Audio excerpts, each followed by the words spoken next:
Savez-vous que ce que vos ancêtres ont vécu peut avoir une influence sur vous actuellement, mais aussi sur votre choix de vie? C'est ce qu'on appelle les mémoires transgénérationnelles. Vous allez découvrir que l'inconscient familial conditionne votre comportement et vos choix. Peut-être reproduisez-vous des schémas répétitifs qui ont eu lieu dans votre famille.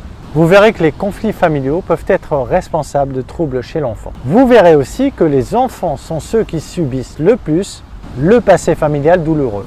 Vous comprendrez aussi que la naissance est une étape de transmission transgénérationnelle importante.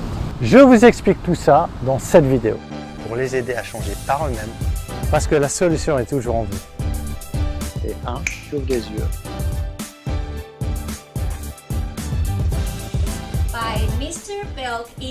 Bonjour, je m'appelle Belk, je suis hypnothérapeute depuis quelques années avec plusieurs outils et compétences que je mets au service des gens pour les aider à changer par eux-mêmes parce que la solution est toujours en vous. Si vous n'avez pas visionné la première partie de cette série de vidéos qui traite sur la mémoire transgénérationnelle et l'héritage transgénérationnel, je vous invite à le faire.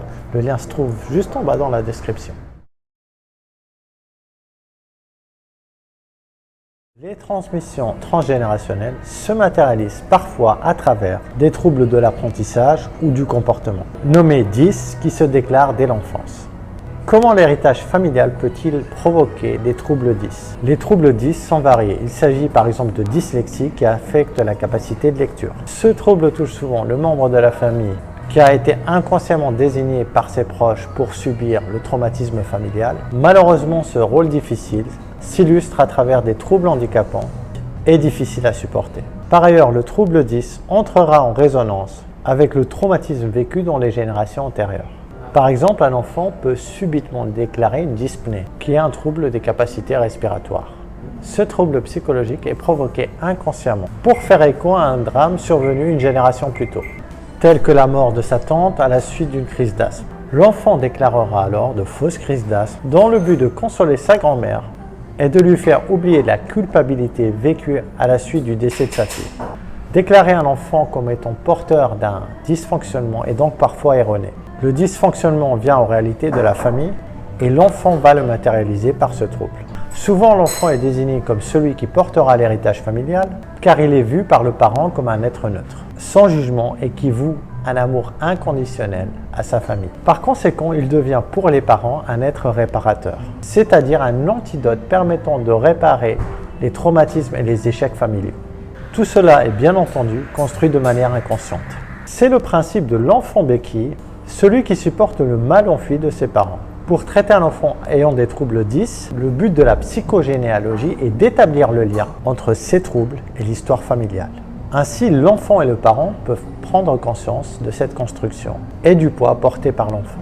Les séances de psychothérapie sont souvent réalisées en présence de l'enfant et des parents, et parfois avec les parents seuls. Une fois l'histoire dévoilée et les souffrances mises au jour, les troubles disparaissent très souvent quelques mois après la séance de psychothérapie. Pour ma part, j'utilise l'hypnose ésotérique et d'autres outils afin de faire le même travail. Et les résultats se font sentir assez rapidement. Pour certains enfants, c'est quasi immédiat après la séance. Pour récapituler, les troubles du comportement ou de l'apprentissage chez l'enfant sont parfois une matérialisation physique d'un passé familial lourd. L'enfant qui portera inconsciemment cet héritage aura pour mission d'apporter un apaisement à ses parents. Un enfant doit bénéficier de bons appuis pour surmonter les traumatismes passés et à venir. La résilience consiste à parvenir à maintenir un état émotionnel stable à la suite d'un traumatisme. Pour qu'un enfant puisse être émotionnellement équilibré, il doit donc pouvoir s'appuyer sur des socles solides et bienveillants. Quels sont les appuis nécessaires pour survivre à un traumatisme? Dans un premier temps, un enfant peut trouver des appuis au sein de sa propre famille. Ils peuvent se trouver dans la dynamique verticale, soit les arrière-grands-parents, les grands-parents ou les parents, ou dans la dynamique horizontale, c'est-à-dire les frères et sœurs. Le premier appui chez l'enfant reste indéniablement le socle parental.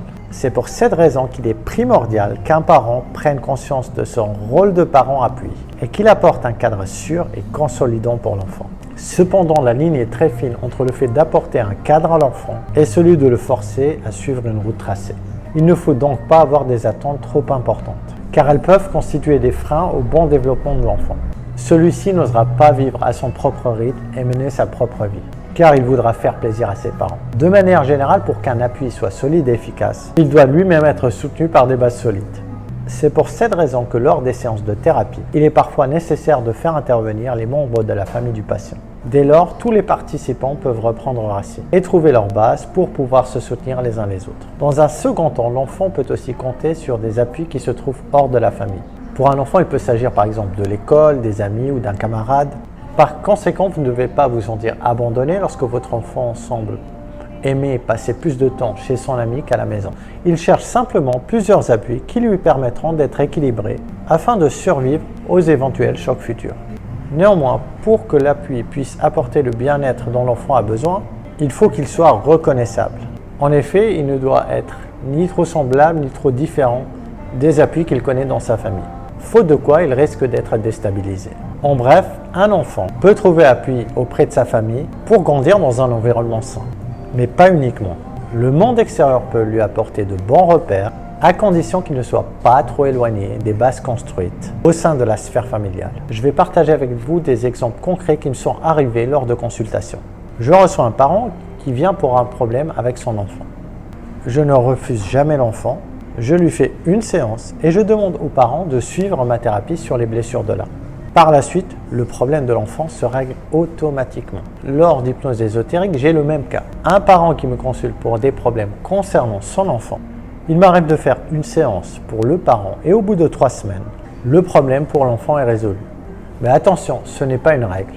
C'est juste un exemple. Il arrive aussi qu'une séance soit nécessaire pour l'enfant. Si vous souhaitez recevoir des vidéos de ce genre, je vous invite à vous abonner à la page ou à la chaîne pour ne plus rater aucune vidéo. Merci d'avoir suivi cette vidéo. Quant à moi, je vous dis à la semaine prochaine pour la suite de cette série de vidéos.